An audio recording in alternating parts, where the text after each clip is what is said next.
وَأَنزَلْنَا إِلَيْكَ الذِّكْرَ لِتُبَيِّنَ لِلنَّاسِ مَا نُزِّلَ إِلَيْهِمْ وَلَعَلَّهُمْ يَتَفَكَّرُونَ. السلام علیکم ورحمۃ اللہ وبرکاتہ. ان الحمد للہ وکفیٰ والصلاة والسلام علی رسول اللہ. اما بعد فاعوذ باللہ السمیع العلیم من الشیطان الرجیم من حمزہ ونفخہ ونفثہ. بسم اللہ الرحمن الرحیم. رب اشرح لی صدری ویسر لی امری واحلل عقدۃ من لسانی یفقہوا قولی. رب زدنا علما رب زدنا علما رب زدنا علما. اللہم فقہنا فی الدین. اللہم انا نسألک علما نافعا ورزقا طیبا وعملا متقبلا. اللہم انفعنا بما علمتنا وعلمنا ما ينفعنا وزدنا علما.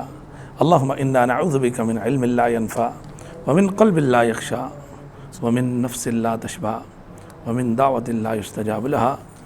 اللہم لا سهل الا ما جعلته سهلا وانت تجعل الحزن اذا شئت سهلا.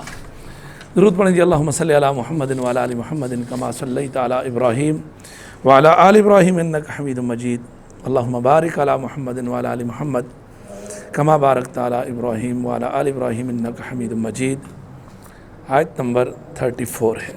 وَإِذْ قُلْنَا لِلْمَلَائِكَةِ اسْجُدُوا لِآدَمَ فَسَجَدُوا إِلَّا إِبْلِيسَ أَبَى وَاسْتَكْبَرَ وَكَانَ مِنَ الْكَافِرِينَ. وَإِذْ اور جب یاد کرو. قلنا جب ہم نے کہا تھا. قلتو قلنا جب متکلم ہے. ٹھیک ہے. قال یقول سے جب ہم نے کہا للملائکۃ فرشتوں سے اسجدوا لآدم آدم کو سجدہ کرو. سجدہ یسجد سے فعل امر ہے. اسجدوا حکم ہے. فعل امر ہے. لآدم آدم کو کیونکہ آدم علیہ السلام کو فرشتوں پر علم کے اعتبار سے برتری اور فضیلت مل چکی تھی. آدم کی فرشتوں پر جو فضیلت ثابت ہوئی ہے وہ علم کی وجہ سے. کس کی وجہ سے؟ علم کی وجہ سے. علم آپ کو مفضل کر دیتا ہے. کیا مطلب؟ افضل بنا دیتا ہے. قرآن میں اللہ فرماتا ہے قل هل يستوي الذين يعلمون والذين لا يعلمون. کیا جاننے والے اور نہ جاننے والے دونوں برابر ہو سکتے ہیں؟ نہیں. علم. تو اب اللہ رب العالمین نے فرشتوں پر آدم کی فضیلت کو جب ثابت کیا، ٹھیک ہے، تو آدم کیا ہو گئے؟ فضیلت والے ہو گئے، افضل ہو گئے. فرشتے مفضول ہو گئے، ان سے تحت آ گئے. چونکہ جو کام اللہ رب العالمین نے آدم کو نام سکھائے فرشتے ان کا جواب نہیں دے سکے. آدم نے دیا. اب یہاں پر یہ بھی دیکھنا کہ آدم علیہ السلام نے یہ جو نام دیا آدم نے اپنے کسی صلاحیت یا ہنر کی بنا پر نہیں دیا. اللہ نے سکھایا تھا. ٹھیک ہے. اور اللہ کی مرضی جو کرے. اور یہ بھی ہمیں پتہ چلا کہ اللہ رب العالمین جس کو جتنا علم دیتا ہے اتنا ہی اس کو ملتا ہے، اس سے زیادہ نہیں ملتا. تو جب فرشتوں کو اللہ رب العالمین نے آدم کے سامنے کھڑا کر کے نام بتوائے، سارے کے سارے بتلائے جب نام، تو فرشتوں نے انتہائی تذلل، عاجزی، خشوع اور انکساری کا مظاہرہ کرتے ہوئے جو بول بولا وہ یہ سبحانک لا علم لنا الا ما علمتنا. یہ جو سبحانک لا علم لنا الا ما علمتنا، اس جملے میں کمال درجے کی عاجزی، انکساری ہے، اعتراف ہے، بندگی ہے اس جملے کے اندر. اللہ ہمیں کچھ نہیں پتا، اتنا ہی جتنا تو نے ہمیں بتایا. یہ فرشتے کہہ رہے ہیں. ٹھیک ہے. اگر آپ کو سب کچھ پتا ہے پھر بھی آپ کہو ھذا ما عندی واللہ اعلم بالصواب، جب مجھے پتا تھا میں نے دیانت کے ساتھ آپ کو بتا دیا، پھر بھی حقیقت حال میرا اللہ ہی جانتا ہے. آپ سے کوئی پوچھے اور آپ کو سوال کا جواب نہ آتا ہو، آپ جواب میں کہو واللہ اعلم، کیا کہو؟ واللہ اعلم. قال علی، علی فرماتے ہیں رضی اللہ تعالی عنہ، ایسا کہنے والا فإنہ نصف العلم، وہ آدھا عالم ہے. کم از کم اس نے اللہ کی ذات پر اپنی طرف سے کوئی بات نہیں کی. ولا تقف ما لیس لک بہ علم، جس چیز کا آپ کو پتہ نہیں مت بولو.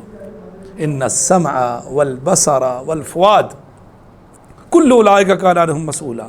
سماعت، بصارت، دل و دماغ جس کو ہم استعمال کرتے ہیں بولنے میں، بتانے میں، دیکھنے میں، سننے میں، سب میں، سمجھنے میں، فکر میں، یہ نعمتیں ہیں. اللہ قیامت کے روز ان نعمتوں کے بارے میں پوچھے گا.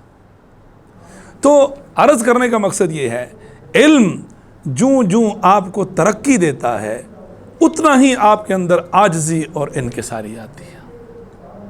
ٹھیک ہے، میں نے پچھلی کلاس میں آپ کو بتایا تھا، بلکہ حدیث آپ سنے کو نہیں پتا، ما ذئبان جائعان ارسلا فی غنم، دو بھوکے اور خون خوار بھیڑیے اگر کسی بکری کے ریوڑ میں چھوڑ دیے جائیں، بیفسد لہا، اس کو اتنا تباہ برباد نہیں کریں گے جتنی دو چیزیں انسان کو تباہ کرتی ہیں، مال کی حرص، ہوس، لالچ، مال کا بیٹا بن جانا. پیغمبر فرماتے ہیں صلی اللہ علیہ وسلم، تعس عبد الدینار، تعس عبد الدرہم، تعس عبد القطیفہ. درہم کا بندہ، عبد، درہم کا بندہ تباہ ہو گیا. یعنی درہم سے اتنی محبت کرتا ہے اس کو معبود بنایا اس نے، پیسے سے، مال سے. دینار کا بندہ تباہ ہو گیا. کمبل، کپڑا، خاص کر ٹیکسٹائل کا نام لیا ہے، تباہ ہو گیا. دو اس کو تو راضی ہے، نہیں دو ناراض ہے. تعیسہ یعنی مال سے اتنی محبت نہیں کر. حرص المرء علی المال. دوسرا والشرف لدینہ، میں بڑا دیندار ہوں جی، بس میں سب سے بہتر ہوں، مجھ سے بڑا متقی کوئی نہیں، میں تہجد گزار ہوں، میں 5 وقت کا نمازی ہوں، میرے سامنے چلنے والے سب بھیڑ بکریاں ہیں. اعوذ باللہ السمیع العلیم. تنقید، دوسرے کو طعن و تشنیع کا نشانہ بنانا، دعوت کا یہ انداز نہیں. داعی دوسرے کو دعوت دیتا ہے اس کا درد اپنے دل میں رکھ کے. ٹھیک ہے، مومن جو اپنے لیے پسند کرتا ہے وہ دوسرے کے لیے کیا کرتا ہے؟ میں تہجد پڑھتا ہوں تو یہ بھی پڑھے، میں فرض نہیں چھوڑتا یہ بھی نہ چھوڑے، میں بدتمیزی نہیں کرتا یہ بھی نہ کرے، میں بد اخلاقی نہیں کرتا یہ بھی نہ کرے. اور اس کا دوسرا ترجمہ، جو اپنے لیے پسند کرو وہ دوسروں کے لیے پسند کرو. ہم کبھی نہیں چاہیں گے لوگ ہم سے بد اخلاقی کریں، کبھی چاہیں گے؟ ہم کیوں کرتے ہیں پھر؟ ہم کبھی نہیں چاہیں گے لوگ ہم سے چیٹ کریں، ہم دوسرے سے کیوں کرتے ہیں؟ مومن ہے نا. اب اس کا مطلب یہ نہیں بھائی جیسے کپڑے میں پسند کرتا ہوں آپ کے لیے، نہ اس کا یہ ترجمہ نہیں ہے، اس کا یہ معنی قطعاً نہیں ہے. جیسی رہائش میری ہے ایسی اپنے، یہ مطلب نہیں ہے اس کا. آپ کے اخلاق کے اندر، آپ کے معاملات کے اندر ہم کیا چاہتے ہیں؟ لوگ ہم سے جھوٹ نہ بولیں، پیٹھ پیچھے دھوکہ نہ دیں، ہماری ماں، بہن، بیٹی اس کی عزت اور احترام کریں، مارکیٹ میں جائے، ادھر جائے، ہم بھی کریں نا. یہ تو علم جو ہے، علم یہ آپ کو عاجزی دیتا ہے. اگر علم نے آپ کو عاجزی نہ دی، آپ کے اندر جھکاؤ نہ ہو، پھر آپ نے کچھ اور ہی کیا ہے. پھر آپ کو اپنی زندگی کو، آپ کو نظر ثانی کرنے کی، اس کو ٹٹولنے کی ضرورت ہے. تو فرشتوں نے کیا کہا؟ لا علم لنا الا ما علمتنا، اتنا ہی علم جتنا اللہ نے ہمیں دیا. اور آیت الکرسی کا میں نے جملہ آپ کو بتایا، ولا یحیطون بشیء من علمہ الا بما شاء. یحیطون کے اندر اللہ کے علاوہ ساری مخلوق، پوری مخلوق اللہ کے علم کا احاطہ نہیں کر سکتی مگر اتنا ہی جتنا اللہ چاہے گا، اتنا ہی بتائے گا. موسیٰ اور خضر کی بات بتائی نا، وہ چڑیا لے کر پانی کی چونچ گئی. موسیٰ علیہ السلام سے پوچھا اس وقت دنیا کے اندر سب سے بڑا عالم کون؟ میں ہوں. اللہ اکبر کہہ دیا موسیٰ علیہ السلام. اللہ کو یہ بات پسند نہیں آئی. میں جاؤ، وہ 2 دریا کا سنگم ہے، وہاں آپ کو ایک بندہ ملے گا، آپ کو پتہ چلے گا کہ آپ سے بڑا عالم بھی کوئی نہ کوئی ہے. اور موسیٰ علیہ السلام کو خضر نے کہا کہ یہ چڑیا جو اپنے چونچ میں پانی لے کر گیا ہے موسیٰ، یہ آپ کا اور میرا علم ہے. بس یہ جو اتھاہ گہرا سمندر ہے جس کو کوئی لامتناہی، جس کو کوئی حساب و کتاب نہیں کر سکتا، یہ اللہ کا علم ہے. ایسا ہی ہے. تو اللہ کے علم سے اتنا ہی لوگے جتنا میرا اللہ چاہے گا. جی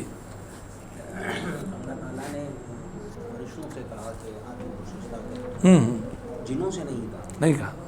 تو جنوں کو بھی کیا علم سکھایا گیا ہے؟ اس کا واقعہ ہی نہیں ہے، پتہ نہیں، صرف فرشتوں اور آدم کی بات ہو رہی ہے، جنات ایسی، یہ بات ذہن میں رکھو، ذہن میں رکھنا، انسان جن فرشتے سے افضل ہے، ٹھیک ہے، جنات سے بالاولیٰ افضل ہے، ٹھیک ہے، اور یہ بھی یاد رکھو جنات سے انسان طاقتور ہے، ٹھیک ہے، قرآن پڑھیں گے آپ جب، اشرف المن انہو لیس لہ سلطان علی الذین آمنوا وعلی ربہم یتوکلون، شیطان کے بارے میں اللہ کہتا ہے اہل ایمان اور اللہ پر بھروسہ رکھنے والوں پر شیطان کا کوئی زور نہیں چلتا، کوئی اختیار نہیں، کوئی بس نہیں، پھر کس پہ ہے؟ انما سلطانہ علی الذین یتولونہ،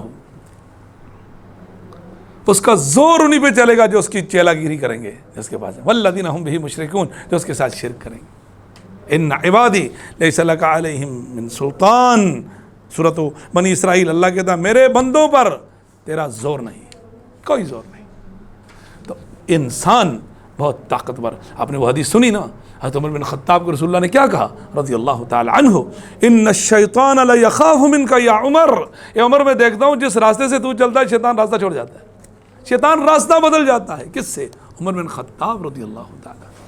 اور کیا چاہیے آپ کو؟ ٹھیک ہے، تو وہ کون تھے؟ انسان تھے، کیا چیز تھی ان کے پاس؟ ان کے پاس وہ ایمان تھا، وہ قوت اور طاقت تھی ان کے پاس، اللہ اکبر ہے، ایمانی قوت آپ کے پاس اتنی مضبوط ہوتی ہے۔ صبح شام کے اذکار کیا ہیں؟ یہ قرآن مجید کیوں پڑھ رہے ہیں؟ انہی مخلوقات سے بچاؤ کے لیے، تو یہ ہمارا حصن المسلم ہے، مسلمان کا ایک قلعہ ہے، ایک پروٹیکشن ہے جس کے اندر آئے گا۔ ہمارے پاس بڑی طاقت اللہ رب العالمین نے دے رکھی ہے، وہ طاقت ایمان ہے، اور قرآن کا کلام کو مقابلہ کر سکتا ہے۔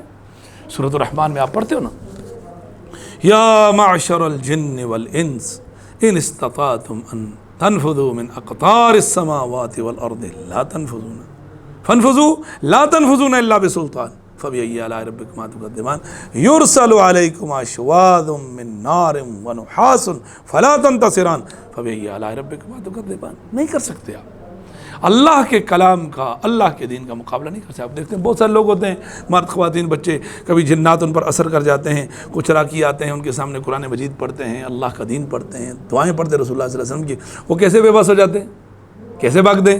کیونکہ اللہ کے کلام کا مقابلہ نہیں کیا جا سکتا۔ بس پڑھنے والا ٹھیک ہو، اللہ ہم سب کو عمل کی توفیق عطا فرمائے۔ وَإِذْ قُلْنَا لِلْمَلَائِكَةِ اسْجُدُوا لِآدَمَ، ہم نے فرشتوں سے کہا کہ آدم کو سجدہ کرو، فسجدوا، تو سب نے سجدہ کیا،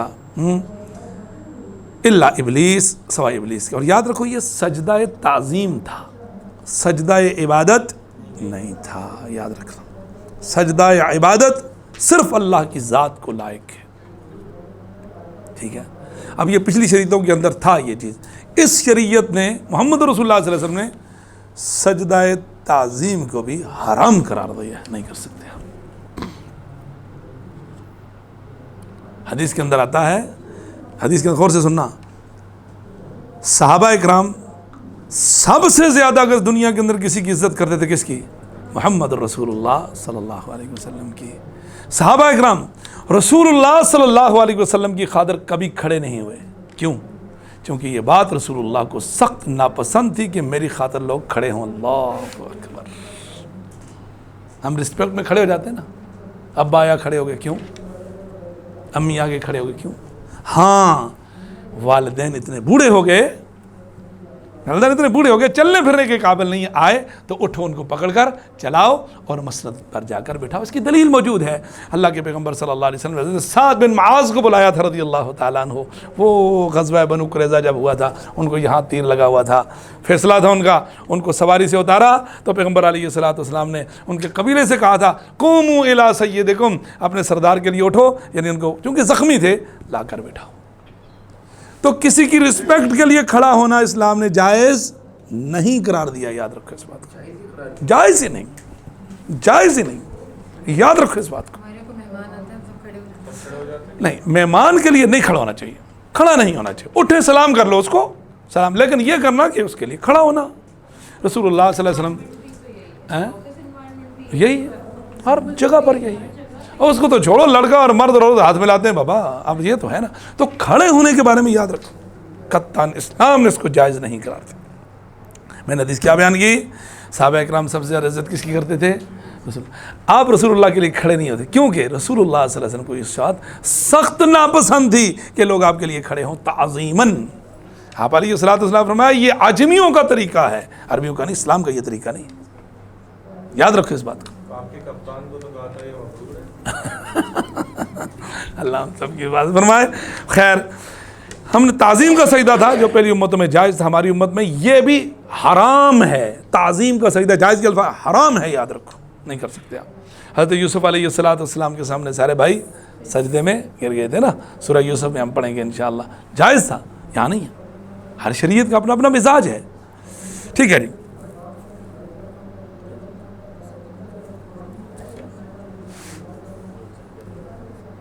اچھا، اب کیا ہوا یاد رکھو، اللہ رب العالمین نے جب فرشتے حکم دیا سجدے کا تو شیطان سے پوچھا قال ما منعک الا تسجد اذ امرتک، ما منعک دوسرے مقام پر آیا اللہ تسجد اذ امرتک، شیطان سے کہا میں نے تجھے حکم دیا اس کے باوجود تو نے سجدہ نہیں کیا، کیوں؟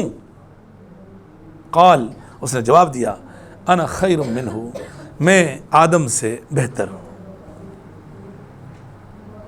کیونکہ خلقتنی من نار و خلقتہ من طین، تو نے مجھے آگ سے بنایا ہے، اس کو مٹی سے بنایا ہے، آگ مٹی پر غالب ہے۔ اعوذ باللہ، جھوٹ بولا اس نے، جبکہ آگ مٹی پر غالب نہیں ہے، آگ لگی ہوئی مٹی ڈالو بجھ جاتی ہے، یہ ایک تجربہ ہے، ٹھیک ہے۔ پھر کہا اسجد لمن خلقت طینا، کیا میں اس کو سجدہ کروں جس کو تو نے گارے سے بنایا ہے؟ یعنی شیطان نے آدم علیہ السلام کی تحقیر کی ہے، ان کو چھوٹا سمجھا ہے، اور اللہ کے حکم کے مقابلے میں یاد رکھو، اللہ کے صریح حکم کے مقابلے میں سب سے پہلے اپنا دماغ کس نے چلایا؟ شیطان۔ اس لیے میرا آپ سے یہ ریکویسٹ اور درخواست ہے، جب آپ کے پاس صحیح حدیث آ جائے رسول اللہ صلی اللہ علیہ وسلم اور قرآن مجید کی آیت آ جائے، اب آپ کو اس میں لاجک سمجھ میں آئے یا نہ آئے، ماحول اس کا ساتھ دے یا نہ دے، لوگوں کے ہاں وہ پریکٹیکل ہو یا نہ ہو، وہ ایک الگ بات ہے۔ اللہ اور اس کے رسول صلی اللہ علیہ وسلم کی بات سچی ہے، میرا معاشرہ جھوٹا ہو سکتا ہے، میرا معاشرہ جھوٹا ہو سکتا ہے۔ صحابی کے پیٹ خراب ہو گیا، ایک صحابی کا پیٹ خراب ہو گیا شدید، رسول اللہ کے پاس اللہ کے پیغمبر میرے بھائی کو سخت دست ہیں، پیٹ خراب ہو گیا، سہال، فرمایا اس کو شہد پلاؤ، اور کرو اس حدیث پر۔ آپ علیہ السلام کے حکم کے مطابق اس شہد پلایا گیا، اس کا پیٹ اور خراب ہو گیا، پھر بھاگے بھائی، فرمایا اس کو پھر پلاؤ، اور خراب ہو گیا، پھر بھاگا آیا، فرمایا اس کو اور پلاؤ، پیٹ کی صفائی ہو رہی تھی اس کی، پھر اس کے بعد ٹھیک ہو گیا وہ۔ تیسری مرتبہ جب رسول اللہ صلی اللہ علیہ وسلم کے پاس آیا تو آپ علیہ السلام نے فرمایا اللہ کا قرآن سچا ہے، تیرے بھائی کا پیٹ جھوٹا ہے۔ اللہ کا قرآن کیا کہتا ہے؟ فیہ شفاء للناس، شہد کے اندر شفا ہے۔ وہ بولتا ہے اس سے میرا بھائی کا پیٹ ٹھیک نہیں ہو رہا، آپ نے کیا کہا؟ اللہ کا قرآن سچا ہے، تیرے بھائی کا پیٹ جھوٹا ہے۔ تو میں اس حدیث کو بیان سے ثابت مسئلہ یہ کر رہا ہوں، اللہ اور اس کے رسول صلی اللہ علیہ وسلم کی بات سچی ہے، میرا معاشرہ غلط ہو سکتا ہے، کیا پتہ وہ چیز پریکٹیکل نہ ہو، لیکن ہم نے کیا کرنا ہے؟ آمنا و صدقنا، سمعنا و اطعنا، چونکہ کلمہ ہم نے کس کا پڑھا؟ اللہ اور اس کے رسول سے، بس اس کلمے کا ہمیشہ خیال رکھنا، لا الہ الا اللہ محمد الرسول اللہ، میرا مقصد زندگی لا الہ الا اللہ، میرا طرز زندگی محمد الرسول اللہ صلی اللہ علیہ وسلم، بس اللہ ہم سب کی حفاظت فرمائے۔ تو کیا فرمایا جی کہ اس نے انکار کر دیا، اس نے کہا جی مجھے مٹی سے، اس کو مٹی سے بنایا اور اس کو تو نے مجھے آگ سے بنایا، اور یہ تھا جنات میں سے، یاد رکھو، یہ جو اس کا نام اصل میں تھا عزازیل۔ کیا نام تھا؟ عزازیل۔ اس کے دو صفاتی نام ہیں، ابلیس اور شیطان۔ ابلیس کا مطلب ہوتا ہے اللہ کی رحمت سے مایوس ہونے والا، ابلس یبلس، ابلاس کا مطلب ہوتا ہے اللہ کی رحمت سے مایوس۔ شیطان کا مطلب ہوتا ہے لوگوں کے دلوں کے اندر بغض ڈالنے والا یا دشمن۔ قرآن مجید میں جہاں بھی اللہ رب العالمین یہ قصہ آدم و ابلیس بیان کرے گا، جہاں اس نے اللہ کے حکم کا انکار کیا ہے وہاں لفظ ابلیس استعمال ہوگا، شیطان نہیں ہوگا، ٹھیک؟ اللہ ابلیس آپ نے پڑھ لیا، اللہ کی رحمت سے مایوس ہونے والا۔ اور قرآن مجید جہاں بھی انسان کو بتائے گا یہ تمہارا دشمن ہے، اس سے محفوظ رہنا، وہاں شیطان لفظ استعمال ہوگا، وہاں پر ابلیس کا لفظ استعمال نہیں ہوگا۔ ابلیس اور شیطان، ابلیس کم استعمال ہوا، شیطان زیادہ استعمال ہوا۔ ٹھیک ہے جی، آگے بڑھیے۔ ہم نے کہا جی کان من الجن، یہ جنات میں سے تھا، اس کی ڈپارٹمنٹ نہ نوری مخلوق ہے نہ خاکی ہے، یہ ناری ہے، ٹھیک ہے، یہ کون؟ جنوں میں سے تھا۔ ففسق عن امر ربہ، اس نے اپنے رب کے حکم کی نافرمانی کی۔ اللہ اکبر۔ ابو ہریرہ سے روایت، رسول اللہ فرماتے ہیں جب آدم کا بیٹا سجدے کی آیت تلاوت کرتا ہے، میں اور آپ قرآن مجید میں جب بھی ہم قرآن پڑھتے ہیں آیت سجدہ پر پہنچتے ہیں، جو قرآن میں ہمارے اسکول آف تھاٹ ہیں، شافعیہ کے نزدیک 15 سجدے ہیں اور دوسروں کے نزدیک 14 ہیں۔ وہ شافعیہ کے نزدیک سورۃ حج کے 2 سجدے مانتے ہیں، تو 15 کر لو، الحمدللہ، مسئلہ کوئی بھی نہیں ہے، سجدہ کرنا ہے نا، کچھ نہیں ہے، اللہ راضی ہوگا۔ دیکھیں 15 کیوں کرو، میں آپ کو بول رہا ہوں سجدے کی اہمیت دیکھو۔ جب ابن آدم سجدہ کی آیت تلاوت کرتا ہے، پھر سجدہ کرتا ہے، تو شیطان ایک طرف ہو کر رونے لگتا ہے۔ یاد رکھو، جب بھی آیت سجدہ پر پہنچو سجدہ کرو تاکہ شیطان روئے، اس کو رلاؤ، اور کہتا ہے ہائے افسوس، ابن آدم کو سجدے کا حکم ہوا تو اس نے سجدہ کیا، اس لیے اسے جنت ملے گی۔ جنت سجدوں کی وجہ سے ملتی ہے، یاد رکھو، اس کی وجہ سے، سجدوں کی وجہ سے۔ حدیث سنو، بڑی مزے کی حدیث ہے۔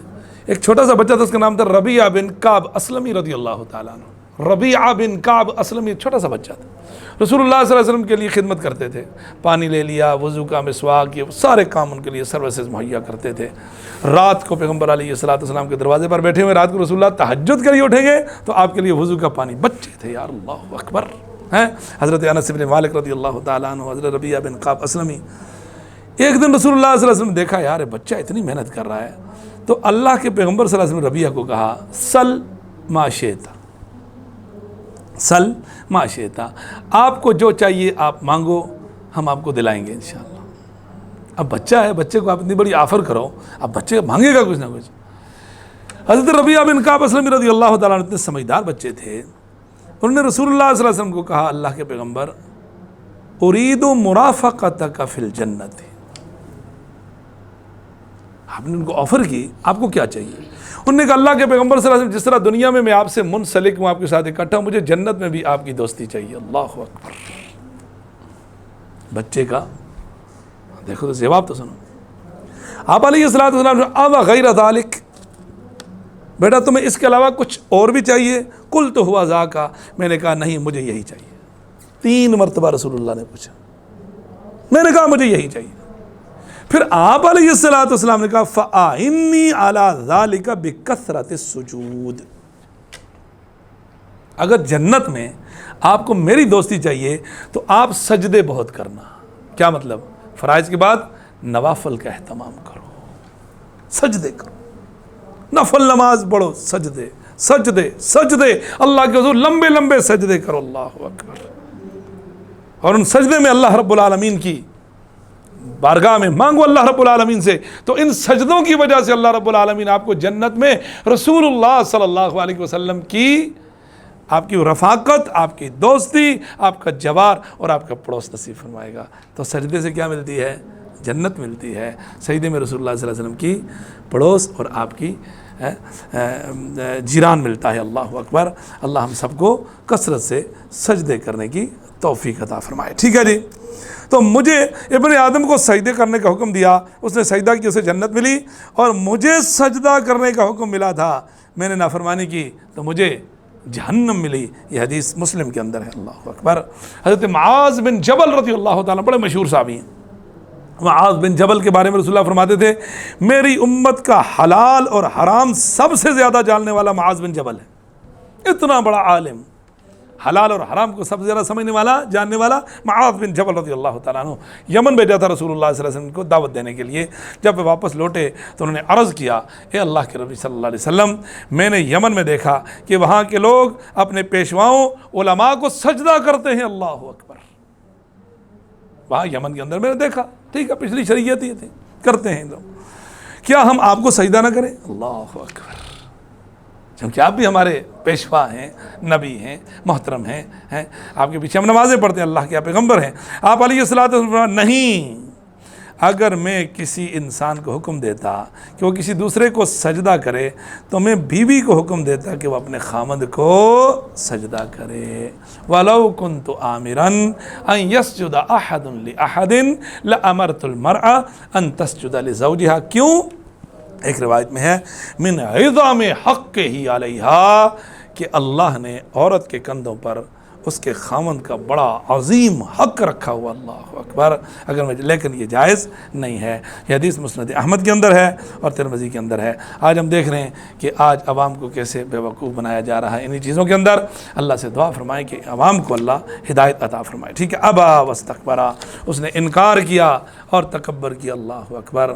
ٹھیک ہے، ابو سعید خدری فرماتے رضی اللہ تعالیٰ عنہ، ابو ہریرہ فرماتے رضی اللہ تعالیٰ عنہ، رسول اللہ نے فرمایا صلی اللہ علیہ وسلم عزت ازاری والکبر ردائی، عزت اللہ کا ازار ہے، لباس، اور کبریائی اللہ کی چادر ہے، یاد رکھو۔ تکبر، جو شخص ان دونوں میں سے کسی کو بھی مجھ سے چھینے گا، کیا مطلب؟ اپنے آپ کو بڑا عظیم سمجھے گا اور تکبر کرے گا، کوئی ایک کام بھی کرے گا، ادخلتہ فی ناری، اس کو میں آگ میں داخل کروں گا، آگ میں۔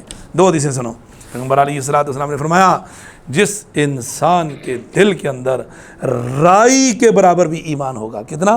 رائی کے برابر بھی ایمان ہوگا، اللہ اس کو جنت میں داخل کرے گا۔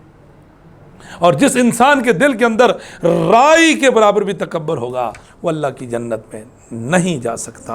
ایک حدیث میں آپ علیہ السلام نے فرمایا اللہ دنیا کے اندر تکبر کرنے والے ہیں، گردن اٹھا کے چلنے والے، گردن میں سریا، دوسروں کو حقیر سمجھنے والے متکبرین، اللہ اکبر، قیامت کے روز اللہ ان کو چونٹی ہوتی ہے نا زمین پہ رینگتی ہے، اللہ ان سے بھی ان کو چھوٹے جسم عطا فرمائے گا۔ اتنا بڑا انسان 6 فٹ کا 7 فٹ کا، اس کو اللہ رب العالمین حشرات بنا دے گا، زمین پر رینگنے والا کیڑا، اس کا سائز اس کو دے گا۔ اللہ ہم سب کو تکبر سے محفوظ فرمائے، تکبر نہیں کرنا۔ اللہم انا نعوذ بک من الکبر، اللہ تو ہمیں کبر سے محفوظ فرما۔ تکبر اور عظمت یہ صرف کس کے لائق ہے؟ اللہ رب العالمین کے لائق ہے۔ عبداللہ ابن مسعود فرماتے ہیں صلی اللہ علیہ وسلم، رسول اللہ نے فرماتے ہیں تکبر کو یاد رکھو، آپ علیہ السلام نے فرمایا الکبر بطر الحق، یہ اصول ہے۔ تکبر کا پہلا مرحلہ حق بات کو جھٹلا دینا، حق کا انکار بدترین تکبر ہے۔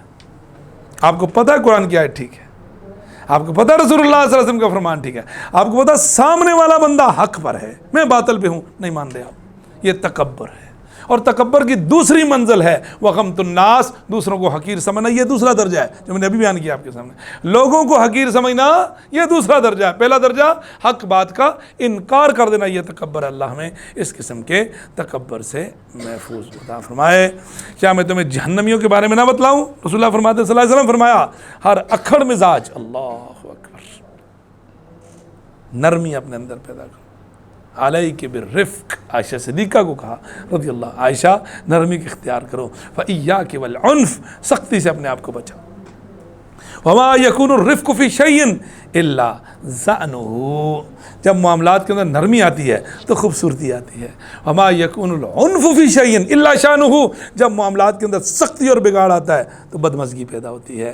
علیک بالرفق وإیاک والعنف، نرمی کو لازم پکڑو اور سختی سے اپنے آپ کو بچاؤ۔ آپ علیہ السلام فرمایا جس کو نرمی سے محروم کر دیا گیا اس کو خیر کل سے محروم کر دیا گیا، ہر قسم کی خیر سے محروم ہو گیا۔ بھائی کبھی کبھی سختی کر دو، ہمارا نام ہی سختی ہے، ہمارا مزاج ہی سختی ہے، ہماری پہچان ہی سختی ہے۔ ہر بندہ آپ علیہ السلام اللہ کے نزدیک بدترین انسان وہ ہے جس کی زبان کی شر کی وجہ سے، جس کی سختی کی وجہ سے لوگ اس کی عزت کریں۔ ارے یار اس سے لگا کے رکھو ورنہ گھر میں نہیں رہ سکتے آپ، ورنہ آفس میں نہیں رہ سکتے، آپ کو جینے نہیں دے گا۔ کرتے نا لوگ ایسے، کیوں کر رہے ہو ایسے؟ کیوں لوگوں کے لیے مسائل پیدا کر رہے ہو؟ کیوں دوسروں کے لیے تباہ کن بن رہے ہو؟ اللہ اکبر۔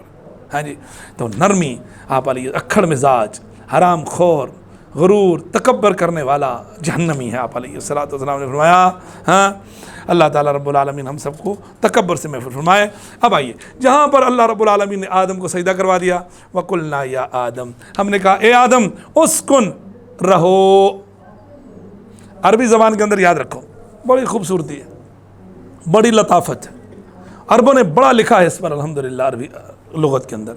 یہ لفظ اسکن جو بتا رہا ہے, اسکن, یہ لفظ بتا رہا ہے کہ آدم علیہ الصلوۃ والسلام کو جنت کے لیے ہمیشہ کے لیے, جنت میں ہمیشہ کے لیے بھیجا ہی نہیں گیا تھا. یہ لفظ بتا ہے.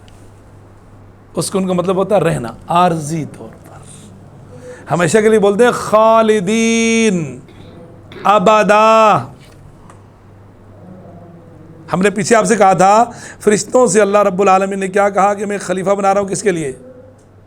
زمین میں. ابھی بنایا ہی نہیں تھا. اللہ کا پروگرام کیا تھا, اس کو کہاں بھیجے گا؟ دنیا. کہاں سے ہوتا ہوا؟ جنت سے ہوتا ہوا. یہ بتانے کے لیے کہ ہم سب کا اصل گھر کہاں ہے؟ جنت ہے. یاد رکھو, جانا مڑ کے ادھر ہے. جنت اور جہنم اللہ نے دو بنائی ہیں. تو اسکن رہو, انتا آپ بھی, وزوجکا اور آپ کی بیوی بھی. اس کا مطلب یہ ہوا کہ آدم علیہ الصلوۃ والسلام کے بعد اللہ نے ان کا جوڑا بھی بنایا اور بیوی ہے جن کا نام حوا ہے سلام اللہ علیہ. اللہ رب العالمین نے ان کو آدم کی پسلی سے بنایا تھا.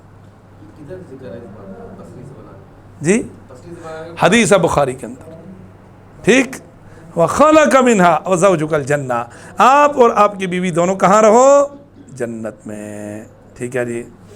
ابو ہریرہ بیان کرتے ہیں کہ رسول اللہ فرماتے ہیں صلی اللہ علیہ وسلم عورتوں سے حسن سلوک کی نصیحت قبول کرو. غور کرنا ہے اس پر. پیغمبر علیہ الصلوۃ والسلام نے کیا فرمایا؟ مجھ سے خواتین کے متعلق ان سے حسن سلوک کی نصیحت قبول کرو. مرد پہ لازم ہے وہ عورت سے حسن سلوک کرے گا. ٹھیک, کیونکہ وہ پسلی سے پیدا کی ہے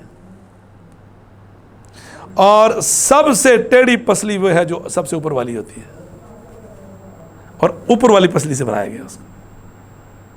اور اگر تو اس پسلی کو سیدھا کرنا چاہے گا تو توڑ بیٹھے گا, سیدھی نہیں ہوگی.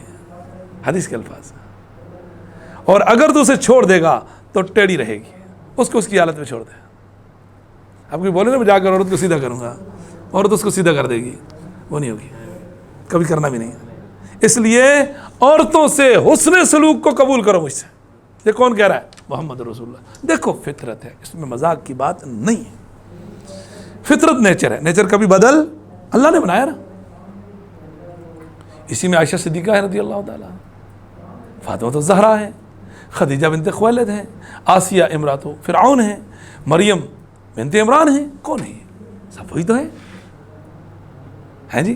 تو اب یہاں پر اللہ رب العالمین نے یہ کہہ دیا, اللہ اکبر, بہترین دن جس میں سورج طلوع ہوا جمعے کا دن ہے, کل آ رہا ہے.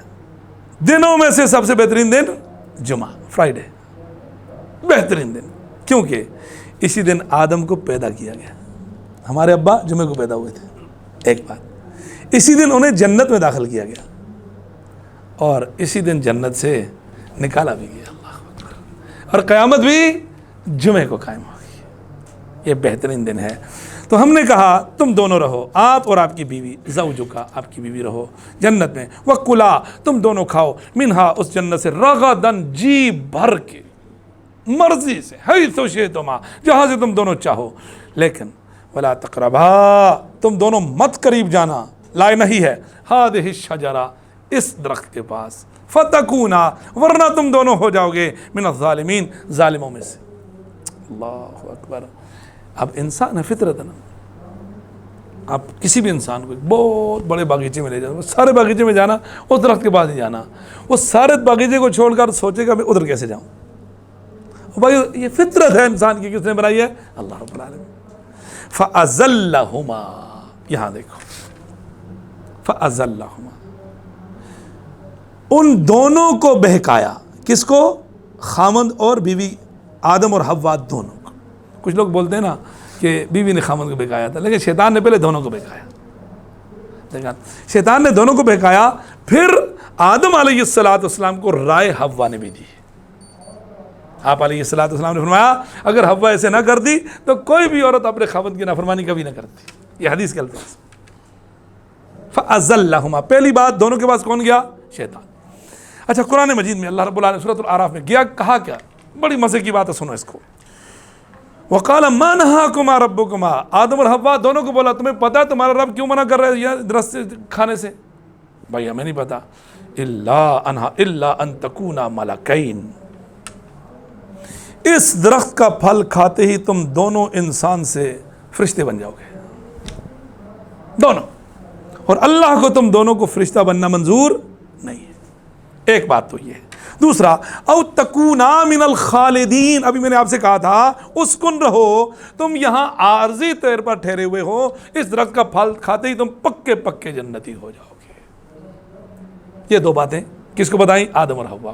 بس ظاہر سی بات ہے بینیفٹ دیتا ہے. آپ کسی بھی انسان کو بہکانے کے لیے اس کو کچھ فائدے کی چیز بتاؤ گے، یہ کرو گے تو یہ ملے گا، دونوں فرشتے بن جاؤ گے، نوری مخلوق. اور ایک بات دوسری یہ بات کہی کہ تم دونوں جنت میں ہمیشہ رہو گے.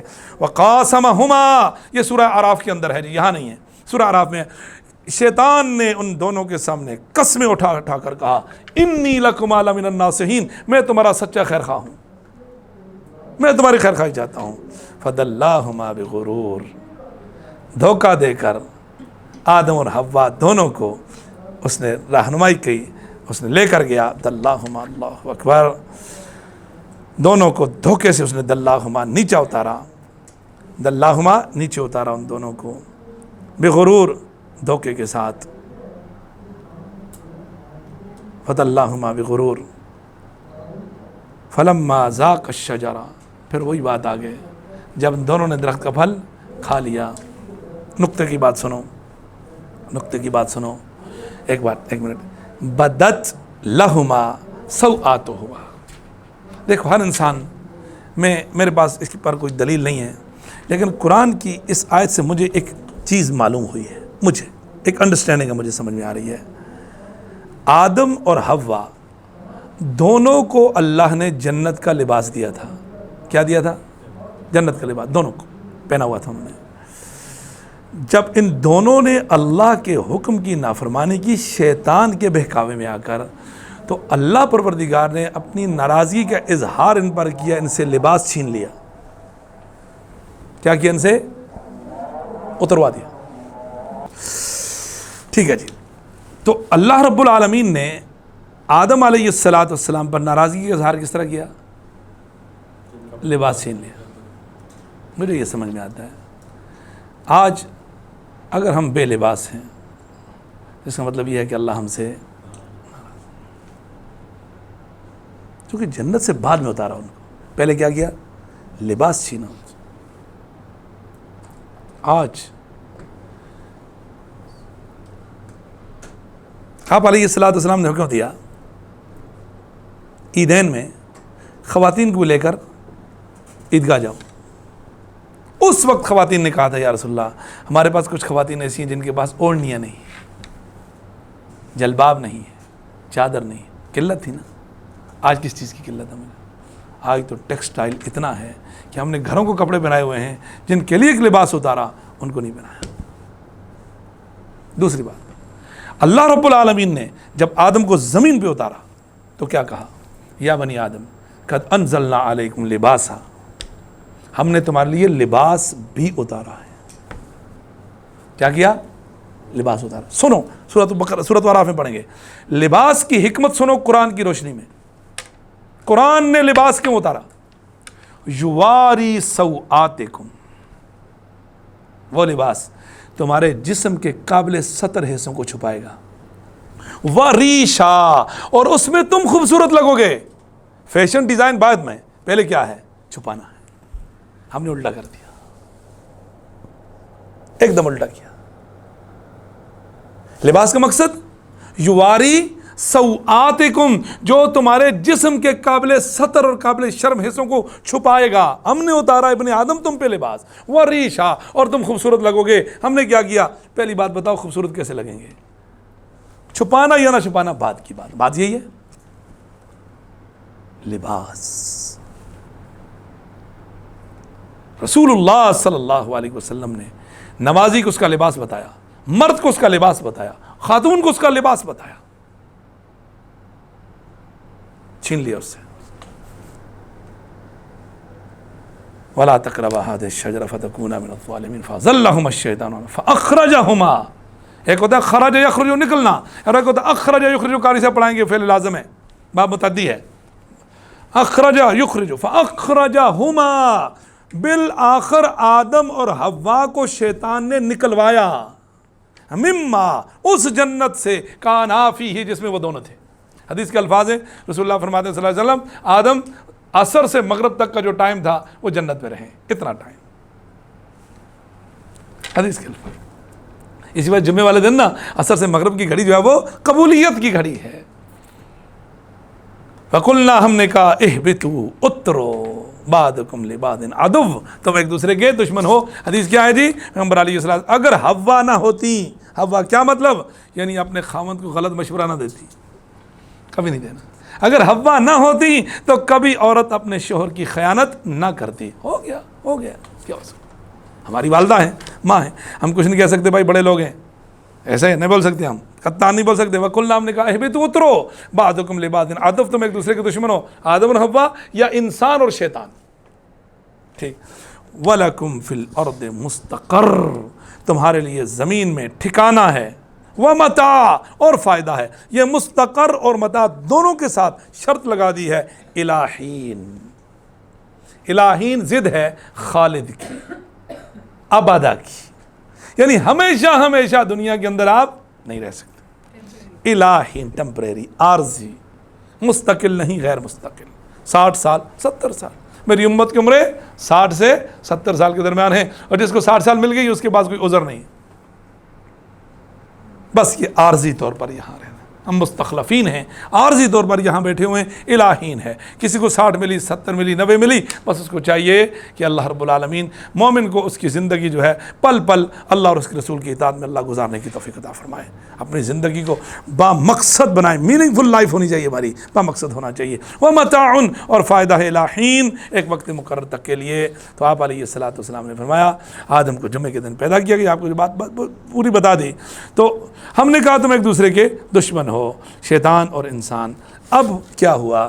آدم علیہ الصلوۃ والسلام جنت سے زمین پر آ گئے، اور آدم بھی آئے. اللہ رب العالمین نے لباس بھی صاف اتارا، میں نے ابھی آپ سے بات کی ہے، سورۃ اعراف میں ہے. فتلقا، سنو جی، فتلقا، سیکھ لیے. تلقا یا تلقی کا مطلب ہوتا ہے قبول کرنا، سیکھنا، سمجھنا. تو سیکھے آدمو، تلقا کا فاعل آدم ہے، آدم نے سیکھے من ربہ، اپنے رب سے، کلمات، چند کلمات. فتاب علیہ، تو اللہ رب العالمین نے آدم کی توبہ قبول کی. تابہ کے بعد، لفظ تابہ کے بعد قرآن مجید کے اندر جب علا آئے گا، کیا آئے گا؟ علا، تابہ علیہ، اس کا مطلب ہوگا کہ اللہ نے بندے کی توبہ قبول کر لی. جب تابہ کے بعد لفظ الا آئے گا، کیا آئے گا؟ الا، اس کا مطلب یہ ہوتا ہے بندہ اللہ کے حضور توبہ کر رہا ہے.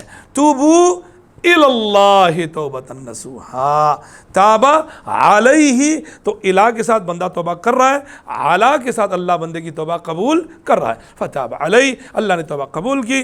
انہ هو التواب الرحیم، شک نہیں کہ اللہ رب العالمین توبہ قبول کرنے والا اور بڑا مہربان ہے. یہ کلمات کون سے تھے؟ یہ سورہ اعراف میں موجود ہیں.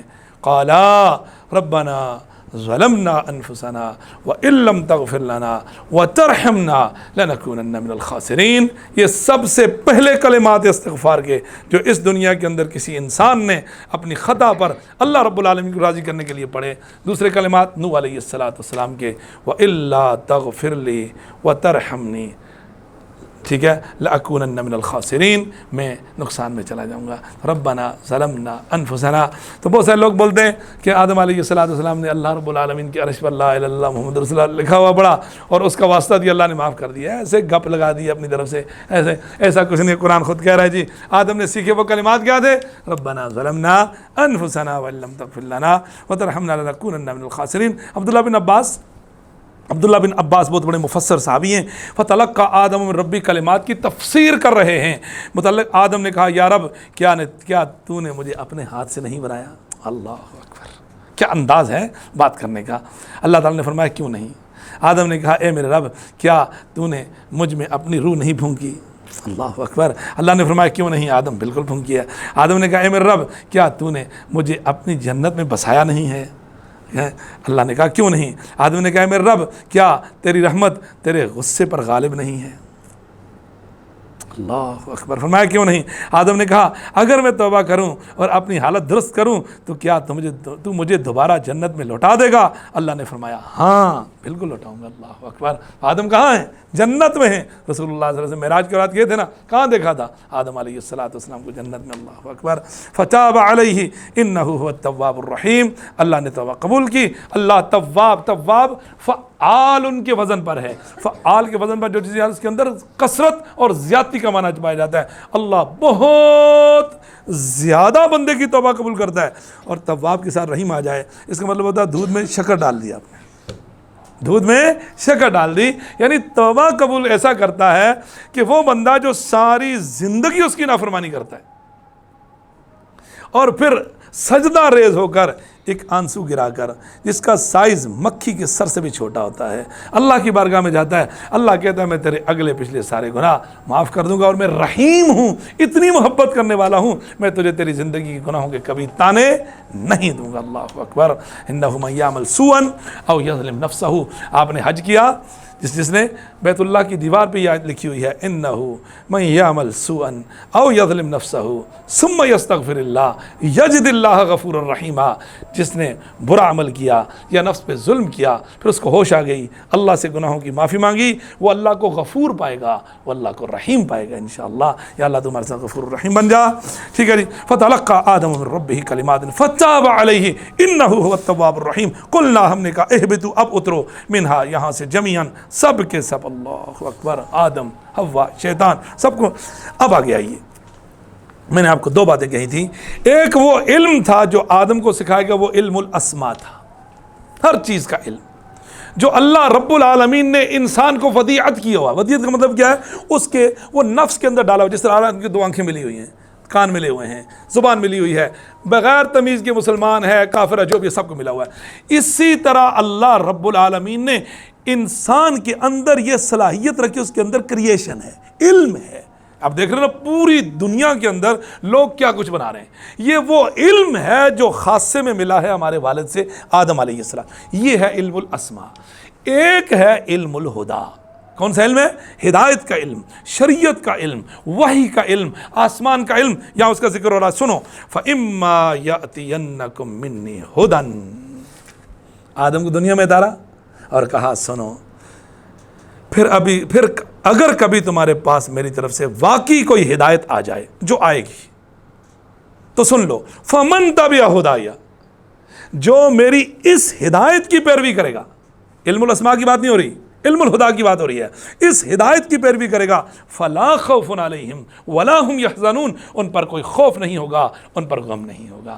خوف کا تعلق مستقبل کے ساتھ, حزن کا تعلق ماضی کے ساتھ. اہل ایمان جب دنیا سے جاتے ہیں خوش خرم, اللہ کی ملاقات پر یقین رکھ کے جاتے ہیں, ان کو کوئی پرواہ نہیں ہوتی. اور خوف, اللہ ان کو قبر سے, قیامت سے, صراط سے, اللہ کی بارگاہ سے, ہر قسم کے خوف سے اللہ ان کو نجات دے گا. کن کو؟ جو علم الہدا کی پیروی کریں گے. ہدایت کا علم یعنی آسمانی علم, وحی کا علم, شریعت کا علم. اور اس کے بعد سنو آگے اللہ رب العالمین فرماتا ہے والذین کفروا وکذبوا بآیاتنا. یہ علم الہدا سے مراد آیات کا علم, شریعت کا علم, آسمانی علم. اور وہ لوگ جنہوں نے کفر کیا, وکذبوا بآیاتنا, اور ہماری آیتوں کو جھٹلایا, اولئک اصحاب النار, یہ دوزخی ہیں, ہم فیہا خالدون. اس میں یہ اصول بیان کر دیا, 2 + 2 = 4. بچے گا کون؟ جو علم الہدا کی پیروی کرے گا. پھنسے گا کون؟ جو اس کا انکار کرے گا. اصول بیان کر دیا. اور ایک مقام پر کہا جی سورہ طٰہٰ کے اندر فَإِمَّا يَأْتِيَنَّكُم مِّنِّي هُدًى, اگر جب تمہارے پاس میری طرف سے ہدایت آ گئی. یہاں ایک بات سمجھو, ہدایت کے 2 معنی ہیں. ہدایت کے 2 معنی 2. ایک ہدایت کا معنی ہے رہنمائی, ایک ہدایت کا معنی ہے توفیق. رہنمائی کرنا, انبیاء و رسل, صحابہ, داعیان, کتاب و سنت, ائمہ, محدثین, مفسرین, فقہاء, جتنے بھی قیامت تک آنے والے لوگ ہیں داعیان کتاب و سنت, یہ کیا کریں گے؟ رہنمائی کریں گے. اور رسول اللہ نے کیا کی؟ رہنمائی کی. کتنا شوق تھا, ابو جہل ایمان لے کے آئے. اللہم اید الاسلام عمر بن حشام و عمر بن الخطاب، اے اللہ ان دونوں میں سے کسی ایک کو مسلمان کر دے، یا عمر بن حشام کو یا عمر بن خطاب کو۔ ابو لہب کے لیے کتنا شوق تھا، ابو طالب کے لیے کتنا تھا، کیا کہا، لا تہدی من احببت، جن سے آپ محبت کرتے ہو آپ ان کو ہدایت نہیں دے سکتے، ہدایت اس کو ملے گی جس کو اللہ چاہے گا۔ ایک ہدایت کا معنی ہے رہنمائی، دوسرا ہدایت کا معنی ہے توفیق۔ رہنمائی رسول بھی کریں گے، انبیاء بھی کریں گے، صدیقین، شہداء، صالحین، ائمہ، محدثین، مفسرین، داعیان۔ توفیق کون دے گا؟ ٹھیک ہے، ہم ساری زندگی دعوت دیتے رہیں گے انشاءاللہ، ساری زندگی۔ اس بات کو کبھی ذہن میں نہیں رکھیں گے کہ راہ ہدایت پر کون آیا یا کون نہیں آیا۔ نوح علیہ السلام نے کتنا عرصہ دعوت دی؟ 950 سال، 950۔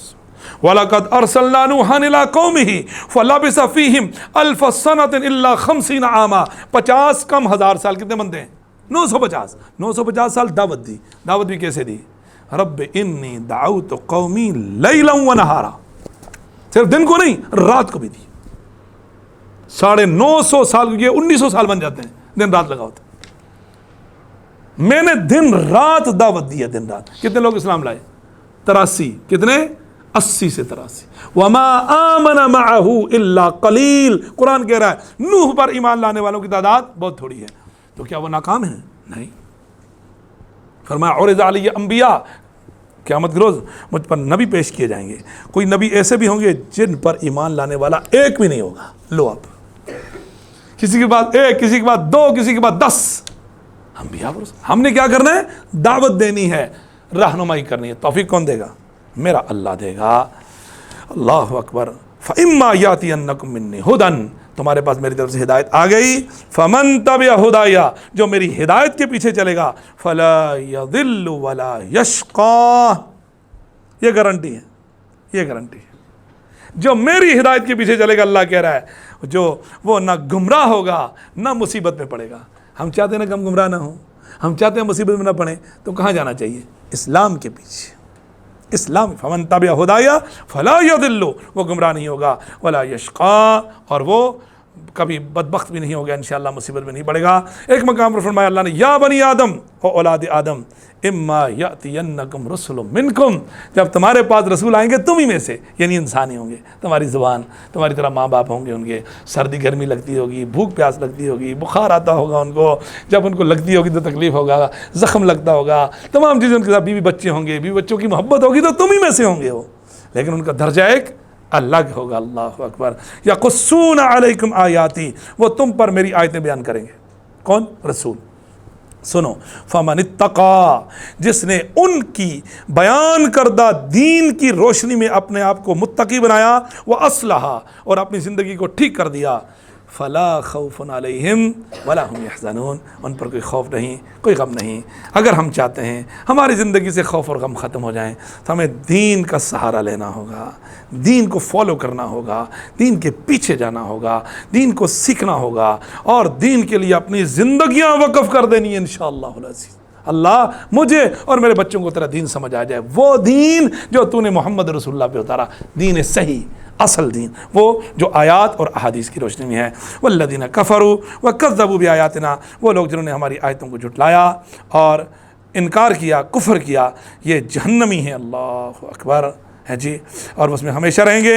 حدیث کے الفاظ رسول اللہ فرماتے ہیں صلی اللہ علیہ وسلم کہ جب جنتی جنت میں، دوزخی دوزخ میں چلے جائیں گے تو موت کو اس حالت میں لایا جائے گا گویا کہ وہ ایک مینڈا ہوگا جس کا رنگ ہوگا سفید اور کالا، دھبے ہوں گے اس کے اندر۔ مینڈا ہوتا ہے جو ذبح کرتے ہو آپ، شیپ، اس کا کلر ایسا ہوگا جو چت کپڑا کا مطلب ہے اس کے اندر کالا اور سفید ہوگا، اور اس کو ذبح کرنے کے بعد اس کو لا کر اس جنت اور دوزخ کے درمیان کھڑا کیا جائے گا، پھر اسے ذبح کر دیا جائے گا۔